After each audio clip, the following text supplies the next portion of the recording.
बिस्मिल्लाहिर्रहमानिर्रहीम। हम कंटिन्यू कर रहे हैं जी chapter number 4 of staffing organisation by Heneman, और हम different types of job analysis processes को देख रहे थे। लास्ट लेक्चर में हमने कॉम्पिटेंसी बेस्ड जॉब एनालिसिस को देखा। अभी हम देखते हैं job reward job analysis. Basically job reward job analysis जो दो चीज़ें हमें आइडेंटिफाई करता है, बल्कि दो categories of one thing that is called as different types of rewards को हम दो तरह से लेते हैं। एक रिवॉर्ड्स हैं जो इंट्रिंसिक नेचर के होते हैं, और दूसरे रिवॉर्ड्स जो हैं वो एक्सट्रिंसिक नेचर के होते हैं।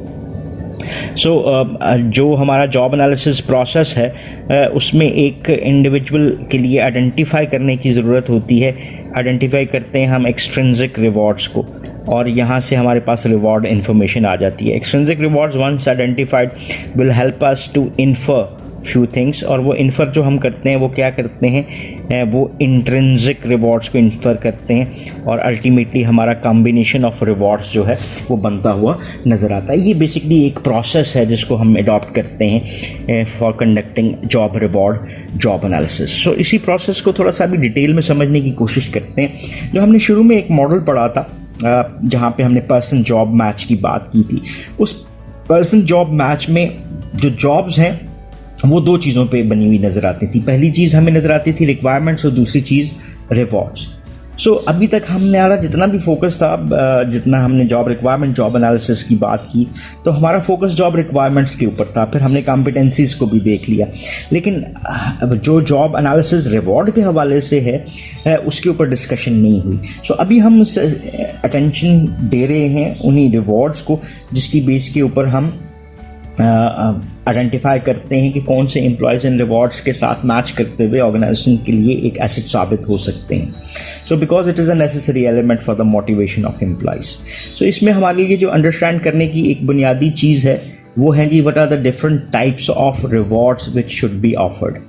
हल्की सी ब्रीफ सी डिस्कशन तो हमने एट द स्टार्ट भी कर ली।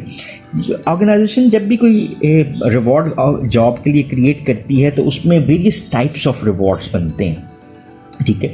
सो उनकी क्लासिफिकेशन दो है। पहली क्लासिफिकेशन एक्सट्रिंसिक रिवॉर्ड्स, और दूसरी क्लासिफिकेशन इंट्रिंसिक रिवॉर्ड्स। एक्सट्रिंसिक किसको कहते हैं? Extrinsic rewards basically tangible rewards कहलाते हैं, जो external to the job itself आपको नज़र आते हैं। जैसे हम कह सकते हैं ना, टैंजिबल वो चीज़ें जिसको हम छू कर देख सकते हैं। जैसे जॉब से रिलेटेड जितने भी टैंजिबल एस्पेक्ट्स हैं, लाइक हमें जो सैलरी मिल रही है वो हमारे लिए टैंजिबल एस्पेक्ट्स में आती है। सो इसको एक्सप्लिसिटली डिज़ाइन किया जाता है और ग्रांट किया जाता है एम्प्लॉइज़ को from the side of the organization. इसकी एग्जांपल में अगर हम लें तो हमारे पास पे आ गई, बेनिफिट्स आ गए, वर्क स्केड्यूल आ गया, एडवांसमेंट और जॉब सिक्योरिटी। ये वो एग्जांपल्स हैं जो मेजर फॉर्मेशंस बनाती हैं एक्सट्रिंसिक रिवॉर्ड्स। दूसरी कैटेगरी जो हमारे पास आती है वो है intrinsic rewards. Intrinsic rewards are intangible in their nature, और they are more internal to the job itself, जो कि एम्प्लॉई एक्सपीरियंस करता हुआ नज़र आता है। जब आप इस जॉब को परफॉर्म करते हो तो वो चीज़ें आपके एक एक्सपीरियंस में आती हैं। So they are more internal to an individual. जैसे for instance variety in work duties. So आपको पास स्किल वैरायटी इंक्रीज नज़र आती है, आपको मोर ऑटोनॉमी जॉब में मिलती है, या अगर फीडबैक आपको मिलता है, या आपको कोवर्कर और सुपरवाइज़र रिलेशनशिप नज़र आते हैं, तो ये वो रिवॉर्ड्स हैं जो कि हमारे इंट्रिंसिक रिवॉर्ड्स की कैटेगरी में फॉल करते हैं। ये जो हमारे पास रिवॉर्ड्स हैं ये हमारे लिए हमारे लिए कहना चाहिए, या एम्प्लॉयज़ को कह देना चाहिए, एम्प्लॉयज़ के लिए एक एस्पेक्ट क्रिएट करते हैं। इस एस्पेक्ट का नाम हमने क्या रख दिया? Employee value proposition. ये वैल्यू प्रोपोजिशन का लफ्ज़ मार्केटिंग में बहुत ज़्यादा यूज़ होता है कि एक किसी भी प्रोडक्ट के हवाले से एक whole set of characteristics and benefits जो कि एम्प्लॉय परसीव कर रहा होता है, और अगर उसको वो मिलता है तो उस प्रोडक्ट की वैल्यू, यानी एक एम्प्लॉय क्या करता है, जो उसकी एक्सपेक्टेशंस बना रही होती हैं, एक्सपेक्टेशंस जो वो प्रोडक्ट से रखता है, if found in a product, तो एक्सपेक्टेशंस उसकी क्या हो रही होती हैं? They tends to meet. So expectations बन रही होती हैं is equal to the actual which is found in the product, तो क्या होगी? सेटिस्फैक्शन। और अगर आपको ये चीज़ें इज इक्वल टू नहीं मिलती तो फिर डिससेटिस्फैक्शन होती है। यही वैल्यू प्रोपोजिशन जो प्रोडक्ट्स और कमोडिटीज़ के हवाले से हम मार्केटिंग में पढ़ते हैं, यहाँ पर आपको एम्प्लॉय की कॉन्टेक्स्ट में नज़र आ रही है। और कौन सा कॉन्टेक्स्ट है? रिवॉर्ड्स का। That is the totality of the rewards, both extrinsic and intrinsic, these are associated with the job constitutes the employee value proposition। यानी एक जॉब में वो तमाम एक्सट्रिंसिक और इंट्रिंसिक जो भी रिवॉर्ड्स एक एम्प्लॉय एक्सपेक्ट कर रहा होता है, ठीक है, एज अ पैकेज, वो तमाम के तमाम एक एम्प्लॉय वैल्यू प्रोपोजिशन क्रिएट कर रहे हैं। That is called as EVP। So ये एक पैकेज और अ बंडल ऑफ रिवॉर्ड्स होता है जो प्रोवाइड किया जाता है एम्प्लॉय को, and to which employees respond by joining, performing for and remaining with the organization. यानी अगर तो ये वैल्यू प्रोपोजिशन हमारे लिए सेटिस्फेक्शन वाला कॉन्सेप्ट क्रिएट कर रही है तो हम ज्वाइन भी करते हैं, परफॉर्म भी करते हैं और हम रिमेन अपने आप को रखते हैं अवेलेबल फॉर द ऑर्गेनाइजेशन, यानी रिटेंशन की तरफ हम मूव करते हैं। ये बेसिकली डील है या बार्गन है जो कि एम्प्लॉई और ऑर्गेनाइजेशन के बीच में कहलाती है। इसकी सूरत में अगर आप एग्री करते हैं तो ये एक एग्रीमेंट हो जाता है जी between the employee and the organisation. So it's considered as a promise. ये जो डील आपके और एम्प्लॉय के, आप बीइंग एन ऑर्गेनाइजेशन और एम्प्लॉय के बीच में बनती है, ये this might change over time, जिसको हम कहते हैं ना, जैसे जी हमें जॉब में क्या नहीं मिला, इंक्रीमेंट नहीं मिला, मीन्स दिस माइट चेंज कि with the passage of time ये जो रिलेशनशिप है ये मॉडिफाई हो सकता है, इसमें इजाफा भी हो सकता है। और बिकॉज इन्फ्लेशन रेट्स, प्रेशर्स फ़र्क होते हैं, इम्प्रूवमेंट्स आती हैं, जॉब में कम्प्लेक्सिटी चेंज होती है, इसकी वजह से ज़रूरी नहीं है कि जो एक आपका एग्रीमेंट है with the organization that will remain the same for 5 years, 10 years और इवन मोर। सो ये चेंज होता हुआ नज़र आता है। सो इसके हवाले से जो चैलेंज है ऑर्गेनाइजेशन में कि वो ऑर्गेनाइजेशन किस तरह से EVP that is basically termed as employee value proposition किसी वेरियस एम्प्लॉय ग्रुप्स के लिए क्रिएट करते हैं और उसको अट्रैक्टिव और अफोर्डेबल बनाते हैं दोनों की पार्टीज़ के लिए। इसके हवाले से एक दो चीज़ें और देख लेते हैं कि अगर हम रॉन्ग मैग्नीट्यूड रख लेते हैं, refers to a package of reward that is either too small और टू ग्रेट मॉनिटरीली, तो ये दोनों पार्टीज़ के लिए प्रॉब्लम क्रिएट कर सकता है। अगर स्मॉलर पैकेज हैं तो एक हम इनएडिक्वेट समझते हैं, नॉन कंपेटिटिव समझते हैं, अपने लिए इंसल्ट समझते हैं और we might not be willing to join the organization. या अगर हम ऑर्गेनाइजेशन के साथ हैं और उसमें इम्प्रूवमेंट्स नज़र नहीं आ रही तो हम वो प्रोडक्टिविटी नहीं देते। अगर too large of a package तो फिर अफोर्डेबिलिटी प्रॉब्लम्स आ जाती हैं ऑर्गेनाइजेशन के लिए कि ऑर्गेनाइजेशन क्या इतने हाई पैकेजेस दे के अपनी प्रोडक्टिविटी मैनेज कर सकता है। उसमें प्रॉब्लम्स उन ऑर्गेनाइजेशंस के लिए आएंगी, more expenses, more cost being generated और in the long run they might not be able to afford. So ये जो रॉन्ग मिक्स है बेसिकली ये एक सिचुएशन ऐसी बनाता है in which the compositions of the reward package is out of synchronisation with the preferences of और perspectives of current employees. So current value जो एम्प्लॉय वैल्यू प्रपोजिशन है उसमें कहीं ना कहीं हम मिस्टेक कर रहे होते हैं। सो ये प्रॉब्लम्स हमारे लिए क्रिएट कर सकता है। इन शॉर्ट अगर हम बात करें तो एक सक्सेसफुल एम्प्लॉय वैल्यू प्रपोजिशन जो है वो क्रिएट करना किसी भी ऑर्गेनाइजेशन के लिए एक अच्छा खासा चैलेंज होता है और रिजल्ट्स जो हैं वो इम्प्रूवमेंट की सूरत में नज़र आ सकते हैं of the overall organization performance अगर ऑर्गेनाइजेशन इसको सही अंदाज में बना रही है। So it is an important implication for any organization कि वो एक अच्छा एम्प्लॉय वैल्यू प्रोपोजिशन क्रिएट कर सके, क्योंकि आपने काम को अट्रैक्टिव बनाना है, आपने कॉस्ट रिड्यूस रखनी है, आपने लोगों को रिटेन भी रखना है। So these are the multiple objectives related with this type of process. अब हमारे लिए जो इम्पॉर्टेंट चीज़ है कि जो एम्प्लॉय वैल्यू प्रोपोजिशन है उसके हवाले से हम जॉब इन्फॉर्मेशन कैसे कलेक्ट कर सकते हैं, जॉब रिवॉर्ड इन्फॉर्मेशन कैसे कलेक्ट कर सकते हैं। जॉब एनालिसिस में तो हमने मैकेनिज़्म यूज़ किया था जॉब रिक्वायरमेंट जॉब एनालिसिस में इंफॉर्मेशन जनरेट करने के लिए कि हम डिफरेंट मेथड अपना सकते हैं। लाइक हम इंटरव्यू कर सकते हैं, हम एम्प्लॉइज़ से क्वेश्चनर फिल करवा सकते हैं, सर्विस कर सकते हैं, या हम ऑब्जर्वेशन की मेथड को अपना सकते हैं, डायरी मेथड, और देयर आर सेवरल मेथड जिसको हम यूज़ कर सकते हैं। उसमें से कुछ चीज़ों को हम यहाँ पर जो यूज़ करना चाहें तो वो कर सकते हैं जो कि हमें इंफॉर्मेशन देती हैं। इसके दो कैटेगरीज बनती हैं। ये इंफॉर्मेशन हमें कहाँ पे चाहिए, किस तरफ से चाहिए, विद इन द ऑर्गेनाइजेशन भी चाहिए और देन आउटसाइड द ऑर्गेनाइजेशन। इसको हम कहते हैं, अगर हम अपनी ज़ुबान में बात करें तो ये इंटरनल कंपेटिटिवनेस बनाती है। इंटरनल कंपेटिटिवनेस कि हमारा रिवॉर्ड जो है इंटरनली कंपैटिटिव है, और जो आउटसाइड द ऑर्गेनाइजेशन है तो एक्सटर्नली हमारा रिवॉर्ड कंपैटिटिव है। कि फ़र्ज़ करें अगर मैं एक अकाउंटेंट की जॉब के लिए 20,000 दे रहा हूँ और कोई और अकाउंटेंट की जॉब के लिए 35,000 देता है, तो मेरा अकाउंटेंट मेरे पास 10 दिन रुकेगा। The moment he gets to know that another one organization is paying 35,000 for the same job, तो वो वहाँ पर चला जाएगा। सो इंटरनल कंपैटिटिवनेस और एक्सटर्नल कंपैटिटिवनेस दोनों ज़रूरी होती हैं। So within the organization हमारे लिए जो method of collecting job information है, वो पहला तरीक़ाकार क्या आ जाता है जी, interview with the employees. So हम इंटरव्यू अप्रोच को यूज़ कर सकते हैं कि हम एम्प्लॉय से इंटरव्यू करें, जो कि इस सारे प्रोसेस को गाइड करता है।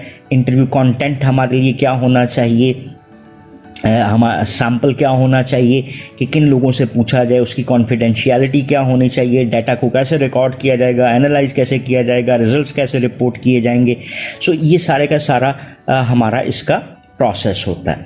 इसके कुछ एलिमेंट्स हैं, उसको डिस्कस कर लेते हैं हल्का सा। फर्स्ट क्या है जी, a person with special expertise in the employee interview process should guide the total process. पहली चीज़ तो ये होगी कि हमें एक्सपीरियंस इंटरव्यूअर्स को यूज़ करना चाहिए। ये कोई HR डिपार्टमेंट के प्रोफेशनल्स भी हो सकते हैं, आउटसाइड कंसल्टेंट्स भी हो सकते हैं जो इसमें एक्सपर्टाइज रखते हैं।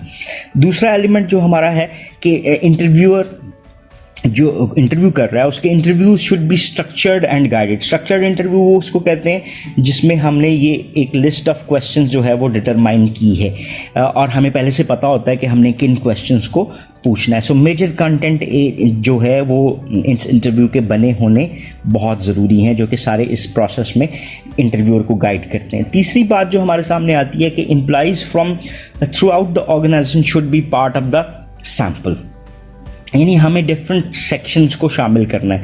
यानी अगर ये वाला पॉइंट हम बात करें इन शॉर्ट, तो ये किससे रिलेट करता है, ये सैम्पलिंग से रिलेट करता है कि every aspect should be made as a sample, या true representative of the population हमें सैम्पल बनाना बहुत ज़रूरी है।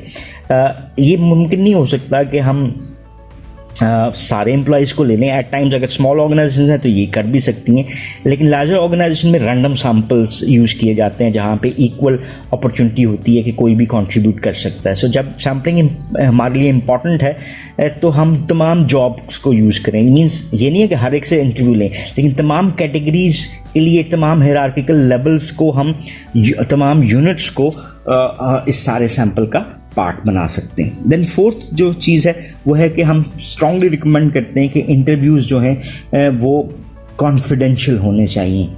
उसके रिस्पॉन्सेस जो इंडिविजुअल्स वेरी कर रहे होंगे, so one can not see the responses of another person. सिर्फ वो लोग जो कि इस डाटा को यूज़ कर रहे हैं, रिकॉर्ड कर रहे हैं, कोडिंग कर रहे हैं, वो इसको सैम्पल के तौर पर लेकर समझ सकते हैं, जान सकते हैं, लेकिन other aspects of the interviews must not know about these kind of interviews.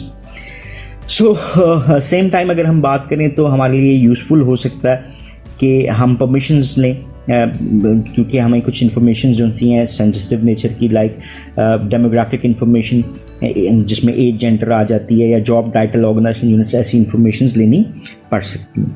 दूसरा तरीक़ाकार हमारे पास जो आता है वो है जी सर्वे ऑफ एम्प्लॉइज़। हम सर्वे यूज़ कर सकते हैं of employees, like it is more like using a questionnaire.